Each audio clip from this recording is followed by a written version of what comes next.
Hello and welcome to Tainted and Tempted Podcast. I'm your host, Asia.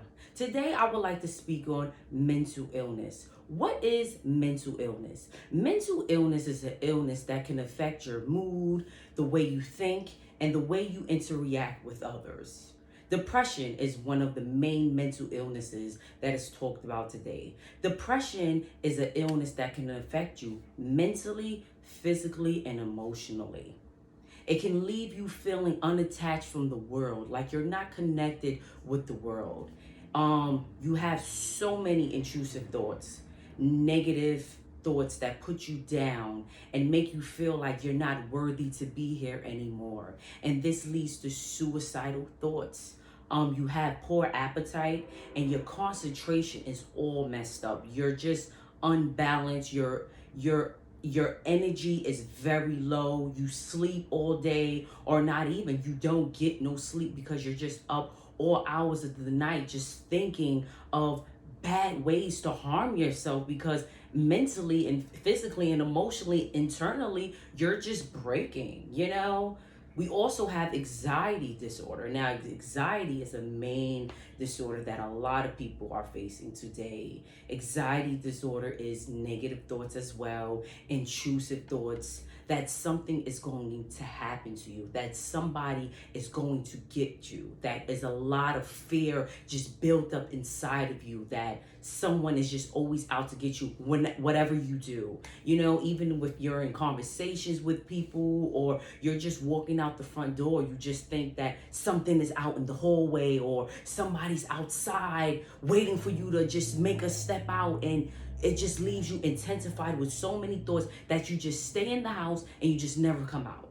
And this is real. This is a real disorder that people need to really look into and really know, because sometimes when you have this disorder, you don't know how to tell somebody what you're going through internally, because it kind of makes you feel like it's your fault why you're suffering from this, because you ask yourself, why am I getting all of these negative thoughts? What is it that I did as a person to get these thoughts?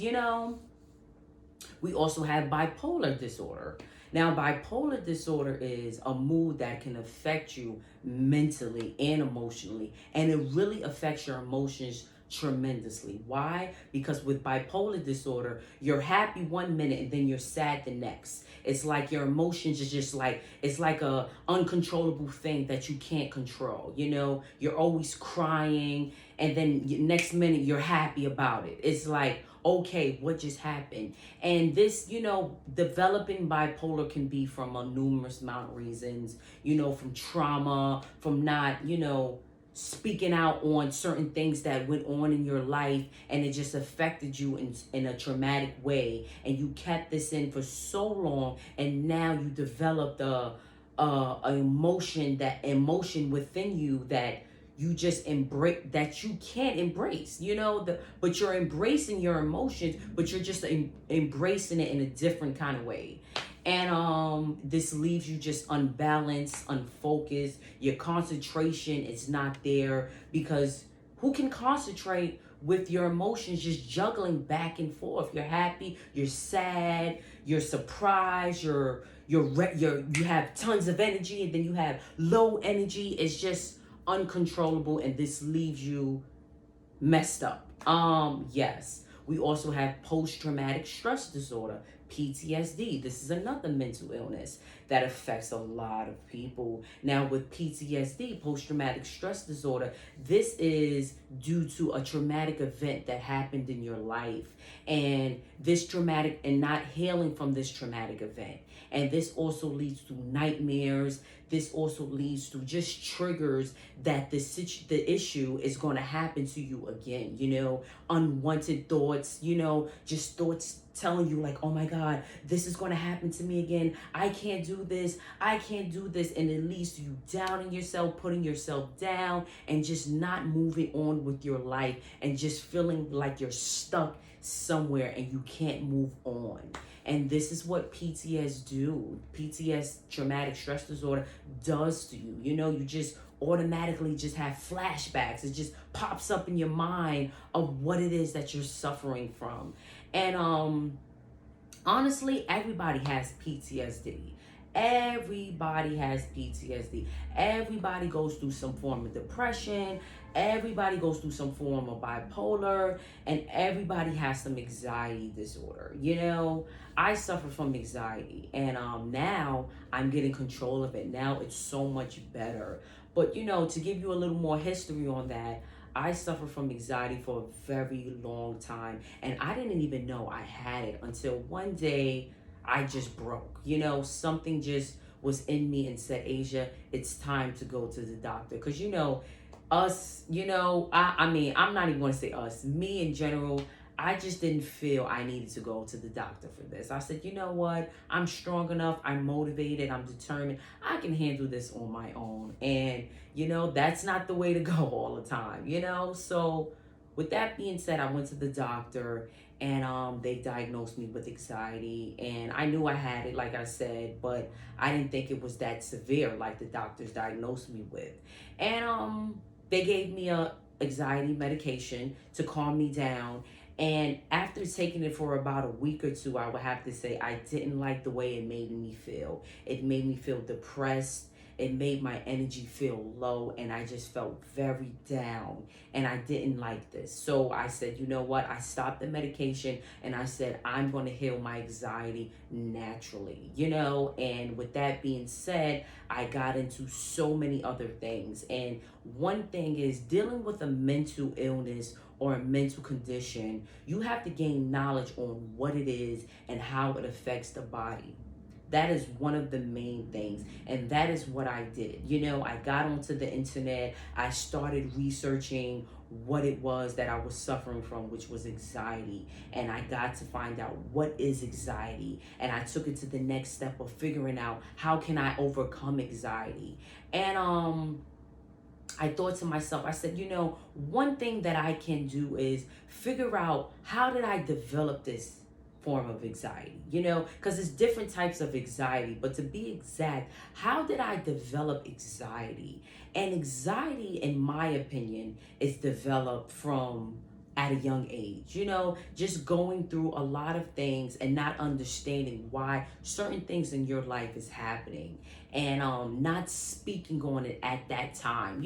Certain things can happen to you in your life that leave you, that can happen. Okay, certain things can happen in your life that that you're just not sure of, and it leaves you to not say anything at that present time, because due to not having the knowledge of it, or just not knowing what to say, or not knowing what to do. So, time after time, if you keep going through incidents like this, not expressing yourself, not speaking up when it needs to be spoken on, this leaves you with a lot of anxiety. This leaves you with a lot of trauma. This leaves you with a lot of unanswered incidents that went on in your life that you never, stood upon. You never, figured out. You never talked about it. So that is what I figured out with my anxiety. It was things in me that I needed to fix. It was things in me that I needed to heal from a kid up until now, so I can change my thought process moving forward. And this really helped me. Counseling, I have a therapist. I go to therapy. Therapy helps tremendously. It's a stigma out there. Oh yeah, therapy is it. If you get therapy, you're crazy. If you get therapy, something is wrong with you. That is the ridiculous thing to ever say to someone. That is so crazy to say. That is not true.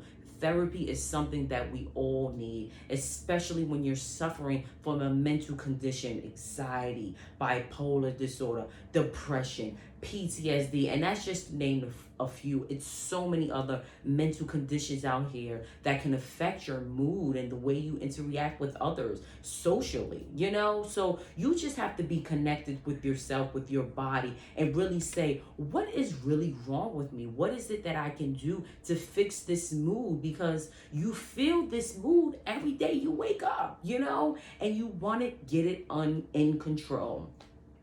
So like I said, my anxiety right now is in control. I'm in control with my anxiety. So more so of what I said I do is Counseling helps. Getting knowledge. Like I said, I got knowledge on what anxiety was, how to deal with it moving forward. And when my anxiety rises up, breathing exercises, that helps tremendously. Breathing in and out, about 10 breaths, breathing exercises, about 10 breaths a day. I'm trying to figure out how to say it. Those are very helpful, because when it arises, you just don't know what to do. And this leads you to your heart racing. This leads you to a lot of unbalanced things that you're facing. And oh my God, there's so much that I can say about this anxiety, because anxiety is real. Journaling. I journal every single day. I journal as first when I wake up. I journal. I put my thoughts down, and I journal at the end of the day before I go to bed. And this helps me too. I get all my thoughts out of my mind, and I put everything down on paper. I put down my goals. I put down everything that I want to achieve for the day, and I put it down on paper. I realize it. I look at it, and I say to myself, okay, this is what I set forward to do for the day, and it helps. Affirmations, I do affirmations all the time. It's many websites that post affirmations every single day, and I look in the mirror and I read it to myself every single day, and this gives me the energy that I need. This gives me the positivity to keep moving forward. Yes, also with the gaining knowledge, you have to know that you can take other things for the anxiety as well. So like in my other video, I had expressed I am taking herbs at the moment, and the herbs that I am taking, the first one is okay, Damiana herb. And this herb is very good. It's a plant-based herb that helps with depression, anxiety, and other forms as well. The other herb that I'm taking is Valerian Roots. This helps with the mind, this relaxes the body, and this helps with anxiety, stress, and many other disorders as well. After this video, I will be dropping, I will put the information to the website, the URL, in my description below, so you can make a purchase of these herbs and get in tune with it. And there are many other herbs that they do sell on the website for purchasing, that is for other conditions as well, as far as heart disease, anything dealing with the nervous system, cardiovascular health, or just anything in particular, but anything dealing with mental illnesses, it's herbs for it. It's herbs for it. You just have to know that medication is not the only way. Sometimes you think medication is the only thing that can cure depression, anxiety, PTSD, and bipolar disorder. No, that is not true. It's herbs out there that can cure you. There is herbs out there that can heal you, and supplements out there that can help you as well. Vitamins. This is what I do. This is my self-care routine. Vitamins. I up my vitamin intake. I up my supplement intake. My herb intake. I do this all the time, 2 to 3 times a day. You'll get the information as well, but it's just, this is what I'm doing for me. I'm getting connected with myself. I'm really getting in tune with myself. I'm asking myself what it is that will help me heal. What is it that I need to keep moving forward? And these are the things that I'm focusing on. And my thing is this, mental illness, depression, anxiety, bipolar disorder, PTSD, anything in that nature is just like diabetes, heart disease, anything like that. But for some reason, the stigma on mental illness is you're crazy, something is wrong with you, you belong in a crazy house, and it's wrong. October is Mental Health Awareness Month, and the reason why I am talking about this more in depth is because mental illness needs to be talked about. Mental illness needs to be talked about, and people need to know that it's okay to have it. It's okay to develop it. You know, it's not your fault for developing a mental illness. It's not your fault for feeling feeling this way. You know, it's really not your fault. So never think it's your fault for having a mental illness. You know, everybody has a mental illness, and it's not even a mental illness. You know, that is just a category or a name that somebody made up to put an illness in a category. It's not even a mental illness. It's just something that you develop at a given time due to your body's nature. You know, your body could just be breaking down. You know, you could be going through something traumatically, and the strongness and the strength that you have within you is just, it needs a break. You know, your body in life just needs a break from everything that you're dealing with. And you know, I just see it as, you know, when you're a young child growing up in this world, you go through a lot of traumatic events. And if you don't heal from it, whether it's in your 20s or your 30s or your 40s, this will leave you developing something internally. And this will leave you to a broken state of mind. And this will lead to a lot of illness that you can't control, you know? So always check on yourself. Always know, but always get connected with yourself and make sure that you're at a good health and make sure you're at a good standing point with yourself, because mental illness is real, and it happens, you know? So yes. So thank you everyone for tuning into Tainted and Tempted podcast. Like I once said, I will drop the description of the herbs that I do purchase for anxiety and stress and depression and bipolar and PTSD below, so you can get in tune with what it is that I'm doing and what it is that I'm doing for my self-care routine. Until then, happy Monday everyone, and much more. Bye-bye.